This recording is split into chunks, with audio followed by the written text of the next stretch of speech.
The appearance of a comet in the night sky is often said to portend upheaval and unrest. Under the auspices of such fiery harbingers, new empires rise.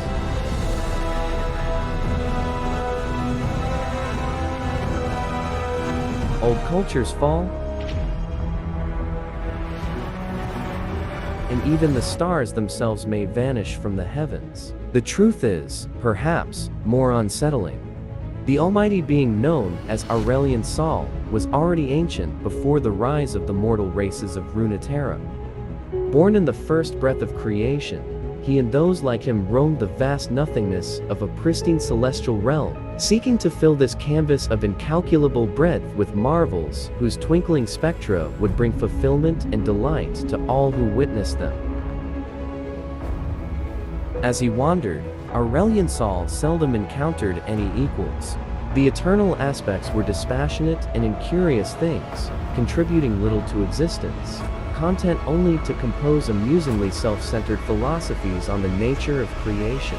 But then, bathed in the light of a fairly unremarkable sun he had crafted eons earlier, he discovered something. A world, new realms. He did not know who had created this world, or why only that it had not been him.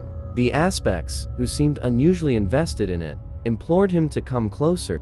There was life here, and magic, and fledgling civilizations that cried out for guidance from beings greater than themselves. Flattered by this new audience to his supreme majesty, Aurelion Sol descended to bask in their adulation, in the form of a vast and terrible dragon from the stars. The tiny inhabitants of the insignificant land of Targon named him for the golden light of the sun he had gifted them, and the aspects commanded them to bring forth a suitable offering in return. The mortals climbed to the peak of their tallest mountain, and presented him with a splendorous crown, crafted with careful and cunning magic, and etched with the inscrutable patterns of the celestial realm. From the moment it touched Aurelion Sol's brow, he knew this was no gift at all. The accursed thing clamped in place with unimaginable force, enough that even he could not remove it, and he could feel his knowledge of the sun and its creation being stolen and scrutinized by intelligences vastly inferior to his own. Worse still, the power of the crown hurled him back into the heavens, and prevented him from getting any closer to that world again. Instead, he was forced to watch as the duplicitous aspects of Targon set the mortals to work in the construction of a great, gleaming disk. With this, they channeled his celestial power to raise up immortal god warriors, for some unknown conflict that was apparently still to come. Outraged, Aurelion Sol could see other stars fading across the firmament for lack of care and maintenance, and he strained to break free of the crown's control. It was he who had birthed their light into the universe. Why must he be shackled now by the aspects and their lowly pawns?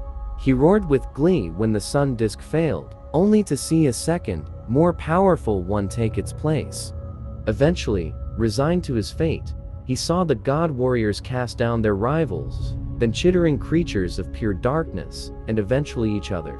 Then, in little more than the blink of a star dragon's eye, the world was ravaged by a succession of sorcerous catastrophes, and Aurelion Sol finally knew that Targon and the hated aspects were all but defenseless.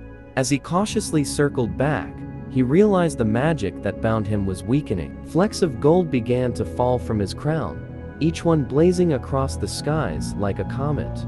Driven by the tantalizing possibilities of freedom and revenge, Aurelion Sol now regards Runeterra with simmering, eternal fury. Surely, it is here, upon this world, that the cosmic balance will tip in his favor once more, and with it, the universe itself shall bear witness to the fate of those who dare steal the power of a star forger.